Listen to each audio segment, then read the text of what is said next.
അമൃത് Veni hair elixir presents daily news പ്രഭാത വാർത്തകൾ powered by Pulimoottil silks KSFE.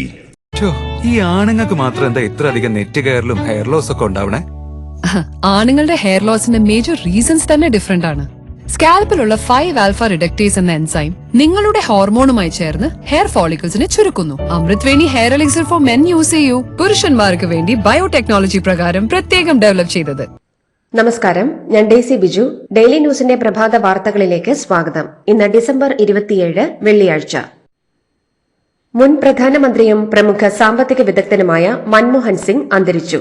92 വയസ്സായിരുന്നു. കടുത്ത ശ്വാസതടസ്സം അനുഭവപ്പെട്ടതിനെ തുടർന്ന് വീട്ടിൽ കുഴഞ്ഞു വീണ അദ്ദേഹത്തെ ഇന്നലെ രാത്രി 8 മണിയോടെയാണ് ഡൽഹി എയിംസിൽ പ്രവേശിപ്പിച്ചത്. രാത്രി 9:51 മരണം സ്ഥിരീകരിച്ചു. 2004 മുതൽ 2014 വരെ ഇന്ത്യൻ പ്രധാനമന്ത്രിയായിരുന്നു. ഇന്ത്യ കണ്ട ഏറ്റവും മികച്ച സാമ്പത്തിക വിദഗ്ധരിൽ ഒരാളായിരുന്നു. അധ്യാപകനായി തുടങ്ങി പ്രധാനമന്ത്രി പദം വരെ എത്തിയ മഹത് വ്യക്തിത്വമാണ് ഓർമ്മയാകുന്നത്. രാജ്യത്തിന്റെ സാമ്പത്തിക രംഗത്തെ ഉടച്ചുവാർത്ത ധനമന്ത്രിയായും ലൈസൻസ് രാജ് ഇല്ലാതാക്കിയ ധനമന്ത്രിയെന്നും പേരെടുത്ത അദ്ദേഹം സാമ്പത്തിക ഉദാരവൽക്കരണ നയങ്ങൾ നടപ്പാക്കിയതിലൂടെ ശ്രദ്ധേയനായി. അവിഭക്ത ഇന്ത്യയിലെ പഞ്ചാബ് പ്രവിശ്യയിലെ ഒരു ഗ്രാമത്തിൽ 1932 സെപ്റ്റംബർ 26-നാണ് ഡോക്ടർ മൻമോഹൻ സിംഗിന്റെ ജനനം. 1948 പഞ്ചാബ് സർവകലാശാലയിൽ നിന്ന് മെട്രിക്കുലേഷൻ പരീക്ഷ പാസായി. തുടർന്ന് 1957 ബ്രിട്ടനിലെ കേംബ്രിഡ്ജ് സർവകലാശാലയിൽ നിന്ന് സാമ്പത്തിക ശാസ്ത്രത്തിൽ 1ാം ക്ലാസ് ഓണേഴ്സ് ബിരുദവും നേടി. ഓക്സ്ഫോർഡ് സർവകലാശാലയിലെ നഫീൽഡ് കോളേജിൽ നിന്ന് 1962 സാമ്പത്തിക ശാസ്ത്രത്തിൽ ഡിഫിൽ പൂർത്തിയാക്കി. ഫീസ് നൽകാൻ പണമില്ലാത്തതിനെ തുടർന്ന് 1 വർഷത്തെ കോളേജ് പഠനം മുടങ്ങിയ അമൃത്സറിലെ ഗലിബറി വാലിയിലെ സാധാരണ വിദ്യാർത്ഥി പ്രധാനമന്ത്രി വസതിയായ റേസ് ഹോസ് റോഡിലെ 7ാം നമ്പർ വീട്ടിലേക്കെത്തിയത് കഠിനാധ്വാനത്തിന്റെ വിയർപ്പ് രുചിച്ചാണ്. ഇന്ത്യയിലെ ഉദാരവൽക്കരണത്തിന്റെ ഉപജ്ഞാതാവായി വിശേഷിപ്പിക്കപ്പെടുന്ന പ്രമുഖ സാമ്പത്തിക ശാസ്ത്രജ്ഞൻ കൂടിയായ മൻമോഹൻ സിംഗ് റിസർവ് ബാങ്ക് ഗവർണറായും രാജ്യാന്തര നാണ്യനിധിയുടെ ഇന്ത്യയിലെ ഡയറക്ടറായും ആസൂത്രണ കമ്മീഷൻ ഉപാധ്യക്ഷനായും നരസിംഹറാവു മന്ത്രിസഭയിൽ ധനമന്ത്രിയായും രാജ്യസഭാ പ്രതിപക്ഷ നേതാവായും UGC അധ്യക്ഷനായും സേവനമനുഷ്ഠിച്ചിട്ടുണ്ട്. 1987 രാജ്യം അദ്ദേഹത്തെ പത്മവിഭൂഷൺ നൽകി ആദരിച്ചു. ഭാര്യ ഗുർശരൺ കൌർ, മക്കൾ ഉപീന്ദർ സിംഗ്, ദമൻ സിംഗ്, അമൃത് സിംഗ്. പ്രധാനമന്ത്രി എന്ന നിലയിൽ ജനങ്ങളുടെ ജീവിതം മെച്ചപ്പെടുത്താൻ അദ്ദേഹം ശ്രമിച്ചുവെന്നും വർഷങ്ങളോളം നമ്മുടെ രാജ്യത്തിന്റെ സാമ്പത്തിക നയത്തിൽ വ്യക്തിമുദ്ര പതിപ്പിച്ചുവെന്നും മൻമോഹൻ സിംഗിന്റെ വേർപാടിൽ ഇന്ത്യ ദുഃഖിക്കുന്നുവെന്നും പ്രധാനമന്ത്രി നരേന്ദ്രമോദി. സാമ്പത്തിക ഉദാരവൽക്കരണത്തിലൂടെയും ക്ഷേമ പദ്ധതികളിലൂടെയും രാജ്യത്തെ കോടിക്കണക്കിന് ജനങ്ങളുടെ ജീവിതം മാറ്റിമറിച്ച നേതാവായിരുന്നു മൻമോഹൻ എന്ന് കോൺഗ്രസ് അധ്യക്ഷൻ മല്ലികാർജ്ജുൻ ഖാർഗെ. ഉപദേഷ്ടാവിനെയും വഴികാട്ടിയെയും തനിക്ക് നഷ്ടപ്പെട്ടെന്നും അപാരമായ വിവേകത്തോടെ രാജ്യത്തെ നയിച്ച നേതാവാണ് മൻമോഹൻ സിംഗ് എന്നും അദ്ദേഹത്തിന്റെ വിനയവും സാമ്പത്തിക ശാസ്ത്രത്തെക്കുറിച്ചുള്ള ആഴത്തിലുള്ള ധാരണയും രാജ്യത്തെ പ്രചോദിപ്പിച്ചുവെന്നും പ്രതിപക്ഷ നേതാവ് രാഹുൽ ഗാന്ധി. എതിരാളികളുടെ വ്യക്തിപരമായ ആക്രമണങ്ങൾ നേരിടേണ്ടി വന്നിട്ടും രാഷ്ട്രത്തെ സേവിക്കാനുള്ള പ്രതിബദ്ധതയിൽ ഉറച്ചുനിന്ന നേതാവാണ് മൻമോഹൻ സിംഗ് എന്ന് പ്രിയങ്ക ഗാന്ധി MP പ്രതികരിച്ചു. മൻമോഹൻ സിംഗ് 1991 അവതരിപ്പിച്ച രാജ്യത്തിന്റെ സമ്പദ് വ്യവസ്ഥയെ സ്വതന്ത്രമാക്കിയ ബജറ്റ് ഒരു നാഴികക്കല്ലാണെന്ന് കേന്ദ്ര ധനമന്ത്രി നിർമ്മല സീതാരാമൻ അഭിപ്രായപ്പെട്ടു. തന്റെ ഭരണകാലത്തുടനീളം പാവപ്പെട്ടവരോട് അദ്ദേഹത്തിന് വലിയ സഹാനുഭൂതി ഉണ്ടായിരുന്നുവെന്നും സർക്കാരിന്റെ നയങ്ങൾ പാവങ്ങൾക്ക് അനുകൂലമായിരിക്കണമെന്ന് ഓർമ്മിപ്പിച്ചുവെന്നും മുൻ ധനമന്ത്രി P. ചിദംബരം അനുശോചന സന്ദേശത്തിൽ പറഞ്ഞു. ജനാധിപത്യത്തിന്റെയും മതനിരപേക്ഷതയുടെയും മൂല്യങ്ങൾ ഉയർത്തിപ്പിടിച്ച് ഇന്ത്യയെ നയിച്ച പ്രധാനമന്ത്രിയായിരുന്നു ഡോക്ടർ മൻമോഹൻ സിംഗ് എന്നും തന്റെ രാഷ്ട്രീയ ജീവിതത്തിൽ ഭരണഘടനയോടുള്ള കൂറ് അദ്ദേഹം എക്കാലവും കാത്തുസൂക്ഷിച്ചുവെന്നും മുഖ്യമന്ത്രി പിണറായി വിജയൻ. ഇന്ത്യയുടെ സാമ്പത്തിക പരിഷ്കരണത്തിന് സൂത്രധാരനായ, രാജ്യത്തിന്റെ സാമ്പത്തിക രംഗം മാറ്റിയെഴുതിയ, രാജ്യം കണ്ട ഏറ്റവും മികച്ച സാമ്പത്തിക വിദഗ്ധരിൽ ഒരാളുമായ, ഇന്ത്യൻ രാഷ്ട്രീയം കണ്ട വ്യത്യസ്തനായ നേതാവായിരുന്നു മൻമോഹൻ സിംഗ് എന്ന് പ്രതിപക്ഷ നേതാവ് VD സതീശനും അഭിപ്രായപ്പെട്ടു. മുൻ പ്രധാനമന്ത്രി ഡോക്ടർ മൻമോഹൻ സിംഗിന്റെ വിയോഗത്തിൽ അനുശോചിച്ച് രാജ്യത്ത് 7 ദിവസത്തെ ദുഃഖാചരണം. സംസ്കാരം ശനിയാഴ്ചയാണ് നിശ്ചയിച്ചിട്ടുള്ളത്. ഇന്നത്തെ എല്ലാ സർക്കാർ പരിപാടികളും റദ്ദാക്കിയിട്ടുണ്ട്. പൂർണ്ണ ഔദ്യോഗിക ബഹുമതികളോടെയാകും മൻമോഹൻ സിംഗിന്റെ സംസ്കാരം. മലയാള സാഹിത്യത്തിന്റെ കുലപതി MT വാസുദേവൻ നായർക്ക് യാത്രാമൊഴിയേകി സാംസ്കാരിക കേരളം.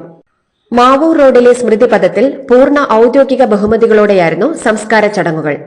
ആരാധകരും സ്നേഹിതരുമടക്കം ആയിരങ്ങൾ എംടിക്ക് അന്ത്യയാത്ര മൊഴിയേകി. സാമൂഹിക സാംസ്കാരിക രംഗത്തെ പ്രമുഖരുടെ അന്ത്യാഞ്ജലികൾക്ക് ശേഷം സംസ്ഥാനത്തിന്റെ പൂർണ്ണ ഔദ്യോഗിക ബഹുമതി അർപ്പിച്ച് പോലീസ് സേന അദ്ദേഹത്തിന് വിട നൽകി. മുഖ്യമന്ത്രി പിണറായി വിജയൻ കോഴിക്കോട് നടക്കാവിലെ വീട്ടിലെത്തി എംടിക്ക് അന്ത്യാഞ്ജലി അർപ്പിച്ചു.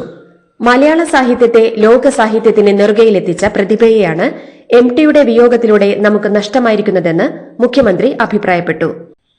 മലയാളി മനസ്സുകളിൽ ഭാവനയും സാഹിത്യവും സമന്വയിപ്പിച്ച പ്രതിഭയെയാണ് എംടിയുടെ വിയോഗത്തിലൂടെ നമുക്ക് നഷ്ടമായിരിക്കുന്നതെന്ന് മന്ത്രി OR കേളുവും മലയാളത്തിന്റെ അക്ഷര പുണ്യമായിരുന്നു എംടി എന്ന് മന്ത്രി MB രാജേഷും അനുസ്മരിച്ചു. എംടിക്ക് കോഴിക്കോട് നിത്യസ്മാരകം വേണമെന്ന് MK രാഘവൻ MPയും തൃത്താലയുടെ സ്വകാര്യ അഹങ്കാരമായിരുന്നു എംടി എന്ന് VT ബൽറാമും അനുസ്മരിച്ചു. മറ്റൊരാളുമായും താരതമ്യം ചെയ്യാൻ സാധിക്കാത്ത വ്യക്തിത്വമാണ് MT വാസുദേവൻ നായരെന്ന് CPM സംസ്ഥാന സെക്രട്ടറി MV ഗോവിന്ദൻ. പകരം വെക്കാനില്ലാത്ത അതുല്യ പ്രതിഭയെയാണ് എംടിയുടെ വേർപാടിലൂടെ നമ്മുടെ സാഹിത്യത്തിനും ചലച്ചിത്ര മേഖലയ്ക്കും നഷ്ടമായിരിക്കുന്നതെന്ന് BJP സംസ്ഥാന അധ്യക്ഷൻ K സുരേന്ദ്രനും പറഞ്ഞു. കേരളത്തിന് നികത്താനാവാത്ത നഷ്ടമാണ് എംടിയുടെ വിയോഗത്തിലൂടെ സംഭവിച്ചിരിക്കുന്നതെന്ന് പൊതുമരാമത്ത് മന്ത്രി മുഹമ്മദ് റിയാസും അനുസ്മരിച്ചു. MT വാസുദേവൻ നായരുടെ നിര്യാണത്തിൽ അനുശോചിച്ച് പ്രധാനമന്ത്രി നരേന്ദ്രമോദിയും പ്രതിപക്ഷ നേതാവ് രാഹുൽ ഗാന്ധിയും. മനുഷ്യവികാരങ്ങളുടെ ഗാഢമായ പര്യവേഷണമായിരുന്നു എംടിയുടെ കൃതികളെന്നും എംടിയുടെ കൃതികൾ തലമുറകളെ രൂപപ്പെടുത്തുകയും ഇനിയും പ്രചോദിപ്പിക്കുകയും ചെയ്യുമെന്നും മോദി എക്സിൽ കുറിച്ചു. സാഹിത്യത്തിലും സിനിമയിലും നികത്താനാവാത്ത ശൂന്യതയാണ് MT വാസുദേവൻ നായരുടെ വിയോഗത്തിലൂടെ സംഭവിച്ചിരിക്കുന്നതെന്ന് പ്രതിപക്ഷ നേതാവ് രാഹുൽ ഗാന്ധിയും മലയാളത്തിനപ്പുറം വായനക്കാരെ സ്വന്തമാക്കിയ എഴുത്തുകാരനാണ് MT എന്ന് തമിഴ്നാട് മുഖ്യമന്ത്രി MK സ്റ്റാലിനും അനുസ്മരിച്ചു. മഴ തോർന്നതുപോലെയുള്ള ഏകാന്തതയാണ് ഇപ്പോൾ തന്റെ മനസ്സിലെന്ന് നടൻ മോഹൻലാലും കോടിക്കണക്കിന് മനുഷ്യർക്ക് നാഥനില്ലാതായെന്ന് എഴുത്തുകാരൻ ആലങ്കോട് ലീലാകൃഷ്ണനും MT വാസുദേവൻ നായരെ അനുസ്മരിച്ചു. MTയുടെ നഷ്ടം എളുപ്പത്തിൽ നികത്താനാവില്ലെന്നും വേദനയുണ്ടെന്നും കഥാകൃത്ത് T പത്മനാഭൻ. തന്നെപ്പോലെയല്ല MT എന്നും MTയുടെ ലോകം വിശാലമാണെന്നും ഈ നഷ്ടം എളുപ്പത്തിലൊന്നും നികത്താനാവില്ലെന്നും T പത്മനാഭൻ അനുസ്മരിച്ചു. മലയാളത്തെ സംബന്ധിച്ച് ഒരു കാലം നിശ്ചലമായെന്ന് കേരള ചലച്ചിത്ര അക്കാദമി ചെയർമാൻ പ്രേംകുമാർ അനുസ്മരിച്ചു.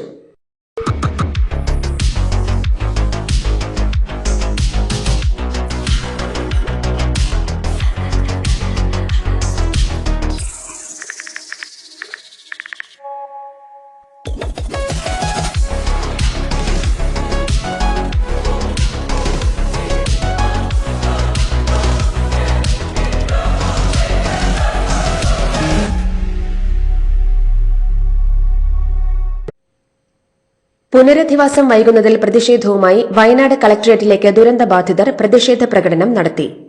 ജനശബ്ദം ആക്ഷൻ കമ്മിറ്റിയുടെ നേതൃത്വത്തിലായിരുന്നു പ്രതിഷേധം.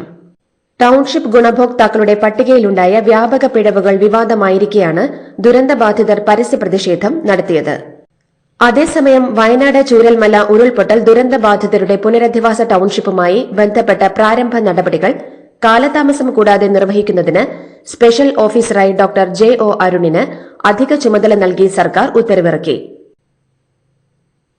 കോൺഗ്രസ് സംഘടനാ നേതൃതലത്തിൽ കാര്യമായ അഴിച്ചുപണിക്കൊരുങ്ങി കോൺഗ്രസ്.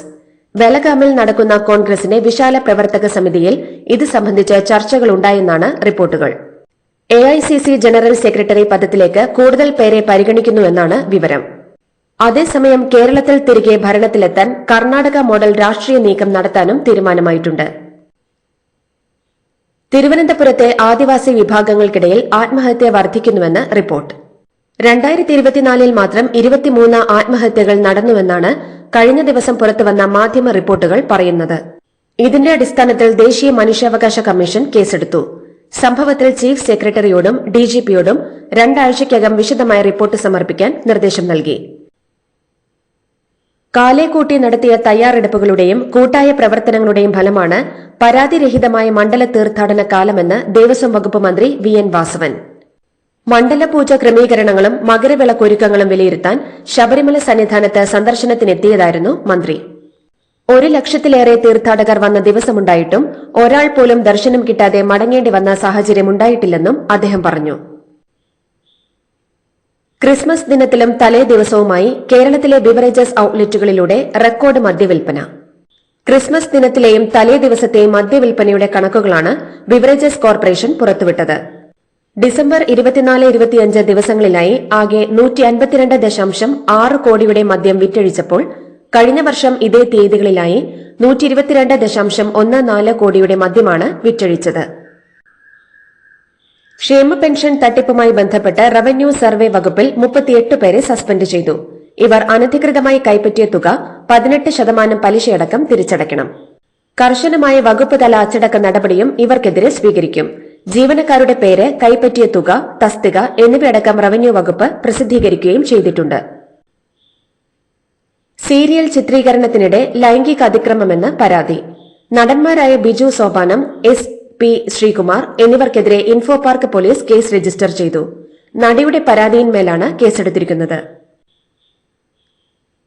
2023-24 സാമ്പത്തിക വർഷത്തിൽ വ്യക്തികളിൽ നിന്നും ട്രസ്റ്റുകളിൽ നിന്നും കോർപ്പറേറ്റ് സ്ഥാപനങ്ങളിൽ നിന്നുമായി BJPക്ക് സംഭാവനയായി ലഭിച്ചത് 2244 കോടി രൂപയെന്ന് റിപ്പോർട്ട്. 20,000 രൂപയും അതിനു മുകളിലുമായാണ് സംഭാവന ലഭിച്ചത്. അതോടൊപ്പം കോൺഗ്രസിന് 2023-24 288.9 കോടി രൂപയാണ് ലഭിച്ചത്. മുൻവർഷം ഇത് 79.9 കോടി രൂപയായിരുന്നു. തെരഞ്ഞെടുപ്പ് കമ്മീഷന്റെ വെബ്സൈറ്റിലാണ് ഇക്കാര്യമുള്ളത്. പുഷ്പ 2 റിലീസിനിടെ ഉണ്ടായ ദുരന്തത്തിന്റെ പശ്ചാത്തലത്തിൽ പ്രീമിയർ ഷോകൾ നിരോധിച്ച നടപടി പിൻവലിക്കില്ലെന്ന് തെലങ്കാന മുഖ്യമന്ത്രി രേവന്ത് റെഡ്ഡി. തെലുങ്കു സിനിമ പ്രതിനിധി സംഘത്തോട് മുഖ്യമന്ത്രി ഇക്കാര്യം വ്യക്തമാക്കി. ടിക്കറ്റ് നിരക്കിന് പരിധി നിശ്ചയിക്കുമെന്ന തീരുമാനത്തിലും മാറ്റമില്ല. DMK സർക്കാർ വീഴും വരെ ചെരുപ്പ് ഉപയോഗിക്കില്ലെന്ന് പ്രഖ്യാപിച്ച BJP സംസ്ഥാന അധ്യക്ഷൻ K. അണ്ണാമലയുടെ തമിഴ്നാട്ടിലെ DMK സർക്കാരിനെ താഴെയിറക്കുക എന്ന ലക്ഷ്യത്തോടെയുള്ള വ്രതത്തിന് ഇന്ന് തുടക്കം. ചെന്നൈയിലെ വീടിന് മുന്നിൽ സ്വന്തം ശരീരത്തിൽ 6 തവണ അടിച്ചാണ് അണ്ണാമലൈ 48 ദിവസത്തെ വ്രതം തുടങ്ങുന്നത്.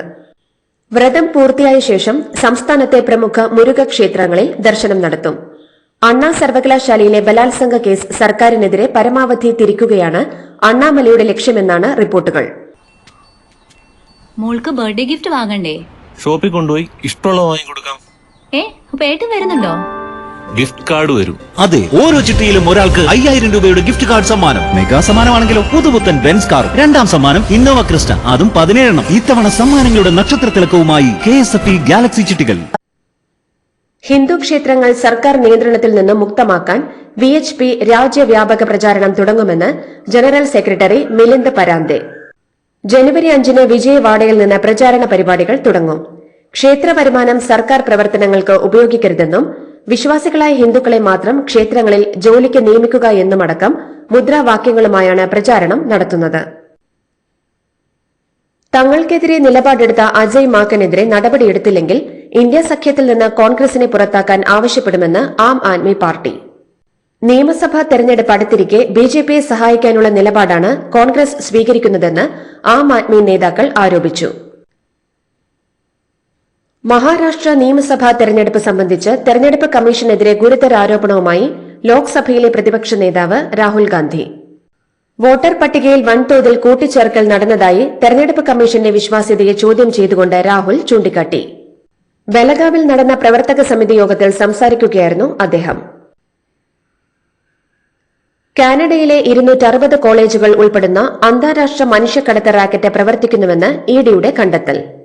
സ്റ്റുഡന്റ് വിസ വഴി ഇന്ത്യക്കാരെ അമേരിക്കയിൽ എത്തിക്കാമെന്ന് വാഗ്ദാനം ചെയ്താണ് കാനഡയിൽ എത്തിക്കുന്നത്.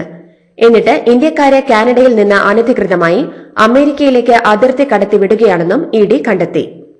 3 വർഷം മുൻപ് ഒരു കുടുംബത്തിലെ 4 പേർ US കാനഡ അതിർത്തിയിൽ കൊടും തണുപ്പിൽ മരിച്ചതുമായി ബന്ധപ്പെട്ട അന്വേഷണത്തിലാണ് EDയുടെ കണ്ടെത്തൽ.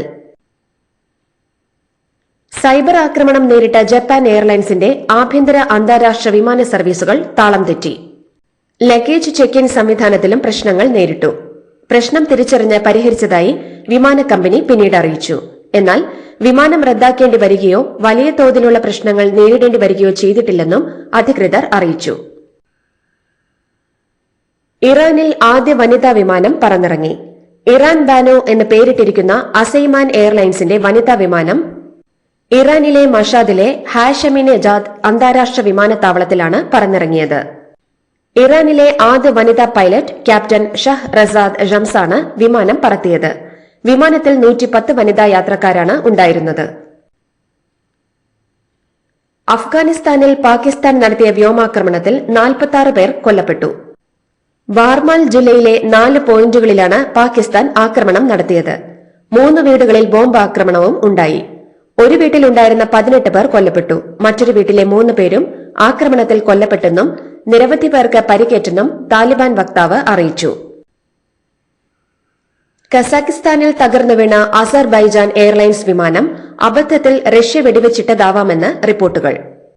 റഷ്യൻ സർഫസ് 2 എയർ മിസൈലോ വിമാനവേധ മിസൈലിന്റെയോ ആക്രമണത്തിലാവാം റഷ്യയിലേക്കുള്ള വിമാനം തകർന്നു വീണതെന്ന സാധ്യതയാണ് സൈനിക വിദഗ്ധർ മുന്നോട്ട് വയ്ക്കുന്നത്. ബോർഡർ ഗാവസ്കർ ക്രിക്കറ്റ് പരമ്പരയിലെ ബോക്സിംഗ് ഡേ ടെസ്റ്റിൽ ഓസ്ട്രേലിയയ്ക്ക് ഭേദപ്പെട്ട തുടക്കം. ടോസ് നേടി ആദ്യം ബാറ്റ് ചെയ്ത ആതിഥേയർ 6 വിക്കറ്റ് നഷ്ടത്തിൽ 311 എന്ന നിലയിലാണ്.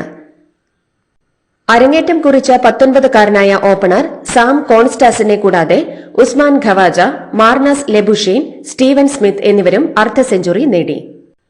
ബോക്സിംഗ് ഡേ ടെസ്റ്റിനിടെ അരങ്ങേറ്റക്കാരനായ ഓസ്ട്രേലിയൻ ബാറ്റർ സാം കോൺസ്റ്റാസിനെ ചുമലുകൊണ്ടിടിച്ച സംഭവത്തിൽ ഇന്ത്യൻ താരം വിരാട് കോഹ്ലിക്ക് പിഴശിക്ഷ. മാച്ച് ഫീയുടെ 20% കോഹ്ലിക്ക് പിഴയായി വിധിച്ചിരിക്കുന്നത്. സംഭവത്തിൽ താരത്തിന് മത്സരവിലക്ക് ലഭിച്ചേക്കുമെന്ന് സൂചനയുണ്ടായിരുന്നെങ്കിലും ശിക്ഷ പിഴയിൽ ഒതുങ്ങുകയായിരുന്നു. കോഹ്ലിക്ക് ഒരു ഡീമെറിറ്റ് പോയിന്റും ലഭിച്ചു. 19-കാരനായ കോൺസ്റ്റാസ് ആത്മവിശ്വാസത്തോടെ കളിക്കുമ്പോഴാണ് കോഹ്ലി വന്ന് ശ്രദ്ധ തിരിക്കാൻ ശ്രമിച്ചത്. ഇതോടുകൂടി ഡെയിലി ന്യൂസിന്റെ ഇന്നത്തെ പ്രഭാത വാർത്തകൾ സമാപിക്കുന്നു. ഡെയിലി ന്യൂസിന് വേണ്ടി വാർത്തകൾ വായിച്ചത് ഡെയ്സി ബിജു. ഡെയിലി ന്യൂസ് ലൈവ്.in വാർത്തകൾ വിരൽ തുമ്പിൽ.